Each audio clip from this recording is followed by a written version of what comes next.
Il y a certains lieux qui, même s'ils sont silencieux, ont une certaine charge émotionnelle, une certaine lourdeur. Par exemple, les vieilles maisons, les cimetières ou même les forêts anciennes. Je suis actuellement dans un parc où se trouve un cimetière d'ailleurs, donc ça accentue ce sentiment-là. Certains lieux sont très lourds énergétiquement et il peut y avoir plusieurs explications à ça. Tout d'abord, il y a la pensée rationnelle, la pensée pragmatique. Les personnes qui pensent que c'est nous qui leur accordons une certaine lourdeur, le fait qu'on vienne avec tous nos bagages, toutes nos émotions, ça leur accorde du coup une certaine lourdeur.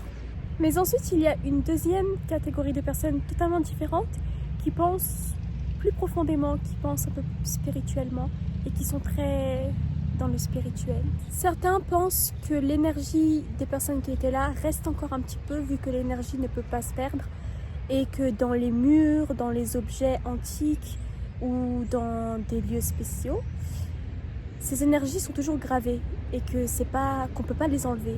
Vous voyez que c'est gravé et que c'est pour ça qu'on les ressent aussi fort. Et d'autres vont jusqu'à dire que c'est même pas une part d'énergie, mais c'est que la personne elle-même, c'est possible qu'elle soit encore là. Et qu'elle se manifesterait sous forme de frissons qu'on ressent subitement, de chaleur, d'émotion ou de tremblements incontrôlables.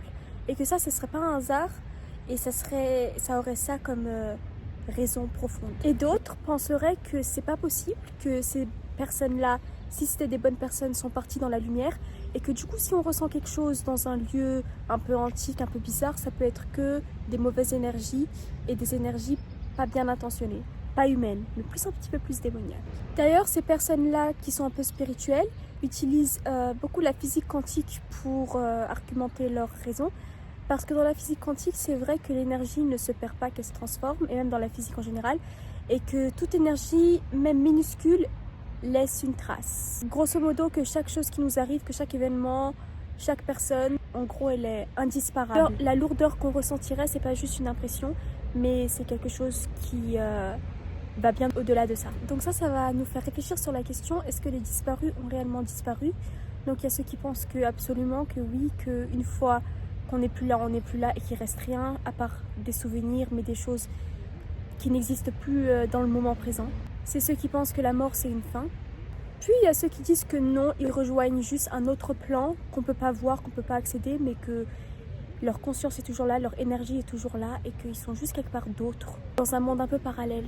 Certains utilisent la religion et disent que selon certaines religions, on passe à l'au-delà, soit le paradis, soit l'enfer, soit la réincarnation.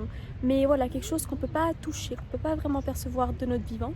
Puis il y a ceux qui, même sans religion, pensent que la mort n'est pas une fin, mais juste un passage. Il y a forcément quelque chose de plus. Certains utilisent le fait que des personnes aient vécu une expérience de mort imminente, qu'ils ont été cliniquement morts ou très proches de la mort et qui sont ensuite revenus à la vie d'une certaine manière. Et ces personnes-là avaient beaucoup de choses en commun. Déjà, toutes ces personnes-là ont témoigné qu'ils sortaient de leur corps. Ils ont tous témoigné une impression d'être en paix totale, d'être en harmonie avec la source, que certains appellent Dieu.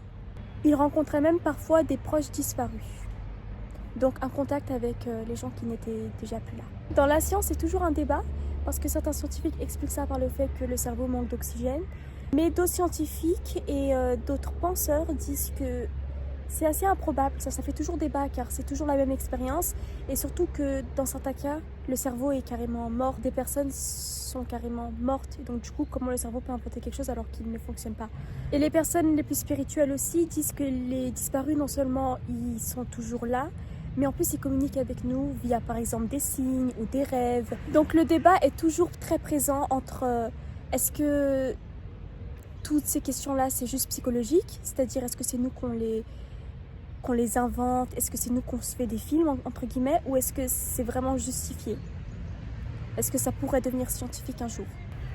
Voilà, c'est la fin de la vidéo, c'est une courte vidéo, je voulais juste faire le tour de tout ça. Merci d'avoir regardé, n'hésitez pas à me dire ce que vous en pensez et au revoir.